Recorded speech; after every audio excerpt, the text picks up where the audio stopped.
गुड़ आप डायबिटीज में खाइए, भरपेट आंवले के साथ खाइए, त्रिफला के साथ खाइए, कोई तकलीफ नहीं। डायबिटिक लोग भी गुड़ खा सकते हैं, शुगर ना खाएं। आप भगवान की दी गई जो शक्कर है, ईश्वर की दी गई शक्कर है, जूस में है, फल में है। आपको शायद मालूम है या नहीं, शक्कर जो है ना, शुगर, इसके कई रूप हैं। एक है ग्लूकोज, एक है सुक्रोज, एक है फ्रक्टोज। तो ये जो फल वगैरह की शक्कर है, ये फ्रक्टोज फॉर्म की ज्यादा होती है और ये आसानी से डाइजेस्ट होती है। गुड़ की भी उसी कैटेगरी में आती है। तो आप चीनी मत खाइए, गुड़ खा सकते हैं, शहद खा सकते हैं, फल खा सकते हैं। मीठे कोई भी फल खाने में तकलीफ नहीं है, बशर्ते कि त्रिफला खाते रहें, थोड़ा त्रिफला लेते।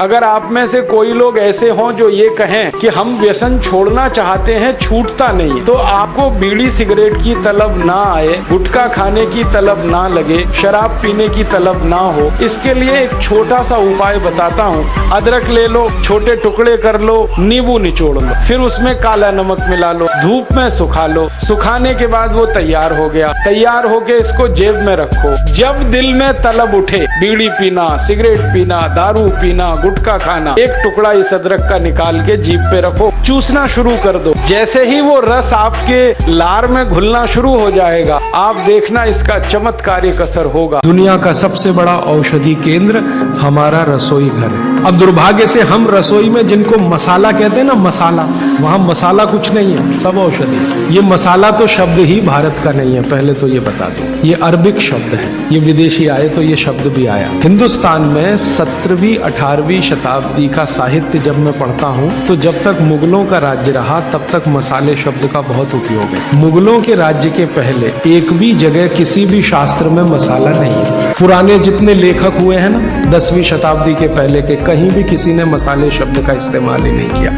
हर जगह है तो औषधि है। आप अपने जीवन में वात, पित्त, कफ तीनों को सम रखना चाहते हैं तो आंवला, हरडे, बहेड़ा, इन तीनों का उपयोग करना सीख लीजिए। घर में हमेशा इसको डब्बे में बना के पाउडर के रूप में रख लीजिए। जिनको भी मांस बढ़ा है, शरीर पर मेद बढ़ा है, उनको अगर छाटना है, इसको कम करना है, तो त्रिफला सवेरे खाना।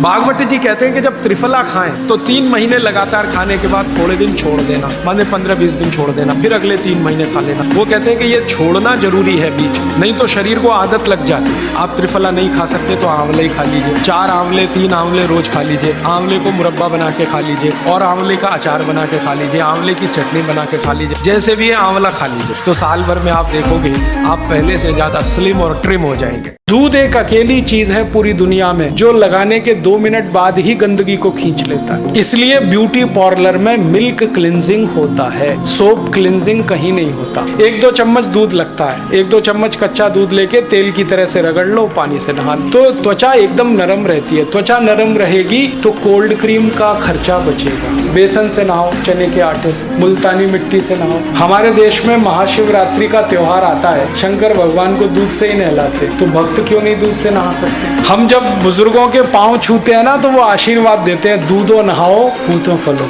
तो बुजुर्गों की इतनी तो मानो कि दूध से नहाओ। आप जानते हैं सुबह जो है ना, वात ज्यादा होता है शरीर में, सुबह सुबह। दोपहर को पित्त ज्यादा होता है, शाम को कफ ज्यादा होता है। तो 24 घंटे में जो वात, पित्त, कफ ऊपर नीचे होता रहता है, तो सब्जियों में उसी के हिसाब से औषधियां डाली जाती है। तो मेरी दादी को मैंने देखा था कि दोपहर की सब्जी बनाएगी तो अजवाइन जरूर डालेगी उसमें, और वही सब्जी रात को बनाती थी तो अजवाइन नहीं डालती थी। कि अजवाइन जो है पित्त नाशक है और दोपहर को पित्त बढ़ता है, आप जानते हैं, और वो स्वाभाविक है क्योंकि खाना खाने के लिए पित्त बढ़तना ही चाहिए। तो उस समय अजवाइन डाली जाती है सब्जी में, क्योंकि दोपहर को ही शरीर को अजवाइन की जरूरत होती है पित्त को सम पे लाने के लिए।